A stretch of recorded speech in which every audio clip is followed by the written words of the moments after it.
Aleluia, glória a Deus. Vamos orar pela nossa casa, pela nossa família, em nome de Jesus. Dê a mão para o seu querido aí, onde você estiver. Se você não tiver um familiar, coloque a mão no seu coração. Senhor, no nome de Jesus, nós declaramos, Pai, a Tua palavra no território do nosso coração. Senhor, tudo aquilo que de alguma maneira tem trabalhado no oculto, Senhor, no escondido contra nós, tudo aquilo que tem trabalhado contra as famílias, Pai, nós colocamos por terra nesta noite. Nós cremos no poder do Senhor, no poder, Pai, daquele que venceu a morte, que venceu, Pai, a opressão desse mundo, que venceu as dores desse mundo. É neste nome que nós declaramos o poder da palavra operando, e a Tua palavra diz: agindo eu, quem me impedirá?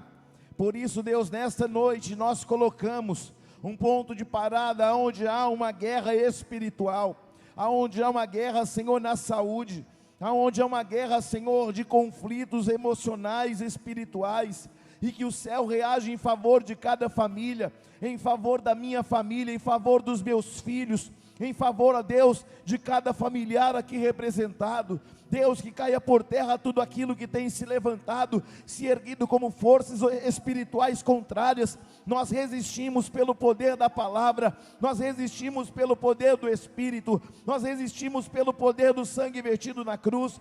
Nós declaramos sobre cada família o poder que restaura, o poder, Pai, que abre portas, o poder, Deus, que faz acontecer o que os homens não podem fazer. Nós declaramos, Pai, o poder de Jesus Cristo agindo favoravelmente, assim como, Pai, o Senhor Jesus entrou na casa, no casamento, Senhor, que estava em Caná da Galileia. Nós declaramos nessa noite que os céus, Senhor, reajam em favor dessas famílias, em favor desses filhos. Deus, aonde houver uma condição de vergonha, de medo, de assolação, Senhor, entra em favor dessas casas agora.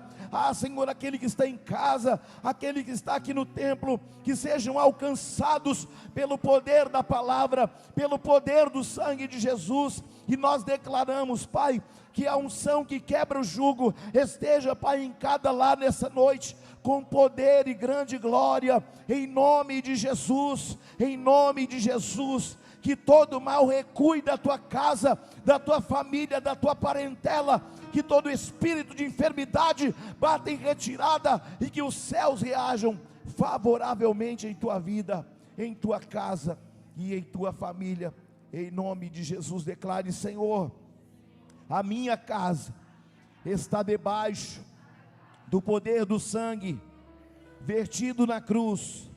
Nós estamos debaixo de uma palavra de vida, e essa palavra produzirá em nós o peso da tua glória.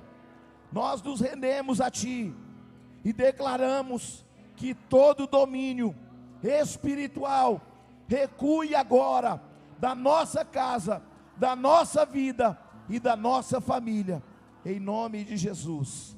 Amém, amém e amém. Aplauda o Senhor Jesus. Aleluia, glória a Deus.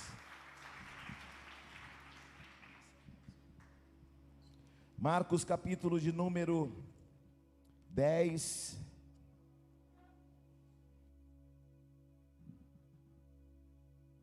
O versículo 17.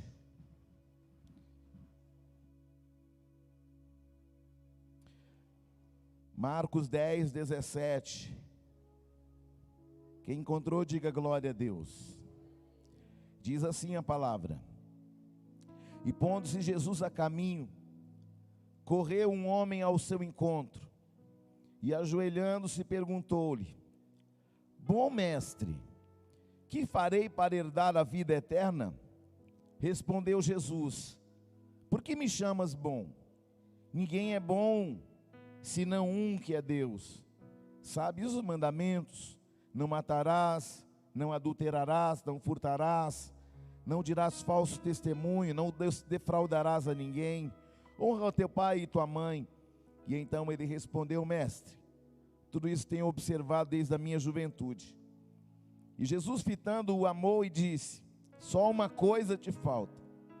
Vai, vende tudo que tens, dá aos pobres e terás um tesouro no céu. E então vem e segue-me. Ele, porém, contrariado com esta palavra, retirou-se triste, porque era dono de muitas propriedades. Pai, nós te agradecemos pela oportunidade de estarmos aqui e pela tua presença, Senhor, que já se faz nesse recinto. Que a tua palavra venha falar ao nosso coração e confrontar-nos.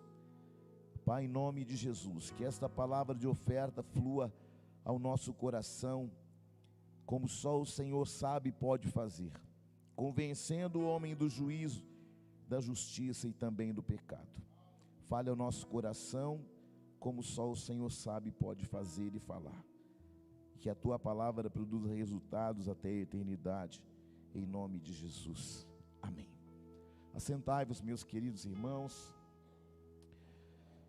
Logo após Jesus falar com esse jovem rico, a palavra diz que Jesus vai falar acerca do perigo das riquezas. E os discípulos, eles estranharam, porque Jesus falou assim, olhando ao redor, disse: quão dificilmente entrarão no reino de Deus os que têm riquezas. Os discípulos estranharam essas palavras, mas Jesus insistiu em dizer-lhes: filho, quão difícil é para os que confiam na riqueza entrar no reino de Deus. E então, o que nós precisamos ter compreensão é que Deus, por meio de Jesus, não estava dizendo que é pecado ser rico, mas Ele estava dizendo que, e aproveitando o ensejo de um acontecimento, porque Jesus não vai contrariar o jovem dizendo: não, você está fazendo algo contra os mandamentos. Você perceba que Jesus em nenhum momento Ele vai dizer que aquele jovem não estava falando ou fazendo aquilo que estava falando. Em nenhum momento Jesus não disse para ele: não, você está desonrando o seu pai e a sua mãe. Não, você está descumprindo o mandamento. Não, você está deixando de cumprir isto ou aquilo que são a lei. Não, Jesus não vai, em nenhum momento Ele vai refutá-lo. E é incrível porque Jesus, Ele vai ouvir uma palavra desse homem, desse jovem, dizendo: bom mestre, o que farei para herdar a vida eterna? Então esse jovem está achando que a herança eterna, ela está conectada com aquilo que nós fazemos. Mas a salvação não é acerca do que fazemos, mas é do quanto nos entregamos e para quem nós nos entregamos. Quando nós olhamos para a Bíblia, o Senhor, Ele é categórico. E só há um momento na Bíblia que Deus vai chamar alguma coisa de Senhor. E é quando justamente Ele fala sobre o dinheiro. Ninguém pode adorar a dois senhores. Ou vai amar a um e vai desprezar o outro. É incrível porque a palavra diz que esse jovem, ele vai ficar contrariado com as palavras de Jesus. Porque eu acredito que ele iria pensar assim: ah, certamente você já está salvo, visto que você faz tudo isso, que você não mata, que você não adultera, que você não furta, que você não fala falso testemunho, que você não defrauda ninguém. Ah, certamente você está salvo porque você honra o teu pai e tua mãe. Mas Jesus fala: uma coisa ainda lhe falta. Por que faltava isso? Porque era justamente o que impedia ele de ser salvo. Ele estava preso às coisas deste século. Quando Jesus foi interpelado com uma moeda, ele vai dizer: dê a César o que é de César e dê a Deus o que é de Deus. Existe um território que é o reino dos homens. Nós precisamos de recursos para comprar gasolina, para comprar comida, para comprar sustento, para comprar roupas. para comprar sapatos, mas isso não é tudo, porque tudo isso vai passar um dia. O céu e a terra passarão, mas há algo que permanecerá até a eternidade, que é a palavra de Deus. Se eu tenho a palavra, eu tenho tudo. A palavra me garante um bom futuro. A palavra me garante que os meus filhos serão benditos, que as crias dos meus animais serão benditos. Há uma palavra sobre essa igreja, uma palavra que um dia o Senhor nos deu, que levantaria neste lugar homens, além de cheios do Espírito Santo, também cheios de recursos, porque somente um homem cheio do Espírito Santo e cheio de recursos tem condições de entender que o reino é um lugar para investir. Se um homem é só cheio de dinheiro, ele já não tem nada, ele é o mais miserável dos homens. Um homem pode ser abastado, mas se ele não compreender as coisas dos céus, ele é o pior dos miseráveis. O que me chama a atenção é que esse jovem, ele abre mão da salvação, porque os seus olhos estavam nas coisas deste mundo. Onde estão os seus olhos? Onde está o teu coração? Amém, Lucas? Onde está o teu coração? Onde está o teu tesouro? Nós precisamos compreender onde está o nosso coração.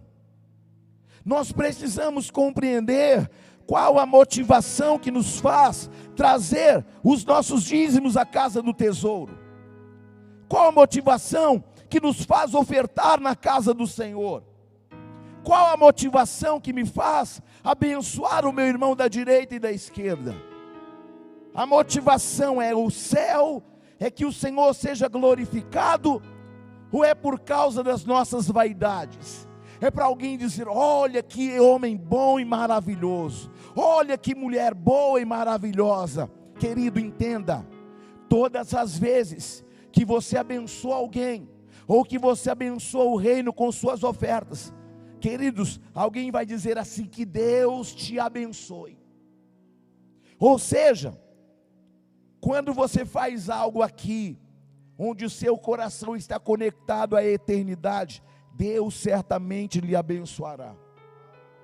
O que me chama a atenção é que logo depois Jesus vai dizer: quão difícil é entrar no céu aos que confiam nas riquezas. Há um provérbio que diz que as riquezas farão para si asas. Ou seja, eu conheço pessoas que eram ricas e ficaram pobres, e eu conheço pessoas que eram pobres e ficaram ricas. E é incrível, porque quando você olha alguém que era rico e fica pobre, a pessoa fica desesperada, ela fica sem saber o que fazer, porque antigamente, quando ela tinha muito recurso, ela ia lá e comprava, ela ia lá e fazia, ela ia lá e acontecia. Ela estava confiando nas riquezas, e quando ela precisava de alguma coisa, ela não precisava orar, porque ela tinha um recurso, ela ia lá e comprava. Mas a Bíblia diz: os que confiam no Senhor são como o monte de Sião e não se abalam. Salmo 125. Se você está aqui nesta noite e você não está confiando naquilo que você tem guardado no banco, mas se você está confiante nele, querido, não faltará nada. Glória a Deus. E eu encerro falando que Pedro falou com Jesus ainda na sequência: Senhor, nós deixamos tudo e te seguimos. E Pedro de fato era um homem abastado. E Jesus disse assim: ninguém que tenha deixado casa, irmãos, irmãs, mãe, pai, filhos, campos, por amor de mim, por amor ao Evangelho, que não receba já no presente século 100 vezes mais casas, irmãos, irmãs, mães, filhos e campos, com perseguições, e no mundo por vir, a vida eterna. Glória a Deus. Jesus está falando: se você entender o que é o céu, não vai faltar nada aqui, e não vai faltar nada lá na eternidade. Aliás, a coisa mais importante para nós que entramos na casa do Senhor é entender que a salvação não tem dinheiro no mundo que possa pagar. Aleluia. E lá em Marcos 11, também fala de um momento em que Jesus vai entrar em Jerusalém, pela porta dourada, porta esta que ainda está fechada. E a palavra diz que Jesus fala: vocês acharão preso um jumentinho, o qual ainda ninguém montou, desprendei-o e trazei-o. Se alguém perguntar por que fazes isso, responda: o Senhor precisa dele, e logo o mandará de volta para aqui. Estou no versículo 4 de Marcos 11. E então foram e acharam o jumentinho preso junto ao portão do lado de fora da rua, e desprenderam-no. Alguns que ali estavam reclamaram: que fazeis soltando o jumentinho? Ele, porém, respondendo conforme instruções de Jesus, e então o deixaram ir. E levaram o jumentinho, sobre o qual puseram as suas vestes, e Jesus o montou. E muitos estendiam suas vestes no caminho, e outros ramos que haviam cortado nos campos. Agora eu te falo, tanto alguém que era proprietário deste jumentinho, como estes que saíram no campo para buscar os ramos, pagaram um preço para fazer isso. Isso demarca um tempo muito especial, porque logo você vai ouvir a multidão falando: hosana, bendito o que vem em nome do Senhor, bendito o reino que vem, o reino de Davi, nosso pai, hosana nas maiores alturas. E quando entrou em Jerusalém no templo, tendo observado tudo, como fosse já tarde, saiu para Betânia com os 12. Isso aqui fala de um tempo de salvação, e de alguns homens que ofertaram para que esse momento acontecesse. Hosana quer dizer salva-nos. Dentre alguns dias, nós teremos a nossa conferência profética. E é sabido que toda conferência profética, ela marca um novo tempo sobre nós. E nós precisamos entender que há um custo a se pagar, de abnegação. Nós teremos aí eventos para subsidiar esse evento, que é um evento que é importante, porque ele é a marca de um fechamento de ciclo ministerial. Você também sabe que nós temos um investimento mensal, um investimento pelo qual é para que nós possamos construir a casa do Senhor, o templo dele, 6.000 metros quadrados, que ainda estão sendo pagos, e será um memorial para que o nome do Senhor seja engrandecido. Não é para mostrar o nome de um homem ou de uma mulher, mas é para mostrar o nome do Rei. E então, a partir de amanhã, 13 de junho, nós estamos iniciando o jejum chamado Hosana. É o jejum que abre portas, é o jejum que demarca um novo tempo em nossa vida. É um jejum onde nós vamos nos adentrar no Santo dos Santos. É um jejum onde nós vamos abrir mão de algo que nos custe como sacrifício. Bispo, e quando termina? Dia 8 de julho. E nós teremos 27 dias, jejuando num período de 6 horas, e removendo alguma coisa que nos custe. Um jejum que nós vamos entrar entendendo: Deus, esse é o jejum da minha vida. O jejum que vai abrir portas, o jejum de prodígios, de sinais e maravilhas. O jejum que eu entrarei com uma convicção de fé e de esperança, como eu nunca tive, porque eu tenho certeza que o Senhor fará grandes coisas, não apenas da conferência profética, mas destes 27 dias, o Senhor derramará da sua glória, da sua presença e da sua unção, nesse lugar, nas nossas vidas, e nós não seremos mais os mesmos. Então 6 horas, bispo, pode ser quando eu estiver dormindo? Não, porque quando você está dormindo não é sacrifício algum para você, é quando você estiver acordado. Separa 6 horas da sua manhã, ou 6 horas da sua tarde, ou 6 horas da tua noite. E separa algo que de fato te custe. Ah, bispo, eu não consigo ficar sem janta, então tira a janta. Não consigo ficar sem café, então vai tirar o café. Não consigo ficar sem doce, então tira o doce. Porque não adianta eu falar, gente, vamos fazer jejum de jiló. Aí alguém vai falar, glória a Deus, porque eu não gosto de jiló mesmo. Sim ou não? Vamos fazer jejum de cebola. Ah, para mim ia ser fácil demais, porque eu nem gosto de cebola. Ah, vamos fazer jejum de alho. Então não é jejum, porque eu também não gosto de alho. Você está entendendo? Mas quando tira aquilo que, mas bispo, se eu não tomar café me dá uma dor de cabeça insuportável. Olha a oportunidade de você ficar livre desse vício. Ah, bispo, então eu vou jejuar o cigarro. Então você estava fumando então. Então para. Glória a Deus. Em nome de Jesus, você está entendendo, sim ou não? Ah, vou jejuar cerveja. Como é que é? Crente ainda bebe cerveja? Então você não é crente não, irmão. Você não é de Deus não. Ah, mas Jesus bebia vinho. Ah, é? Que vinho que Jesus bebia? Vinho mosto. Vinho sem fermento. Porque o fermento significa pecado. E Jesus não iria colocar na boca dele algo que tipifica pecado.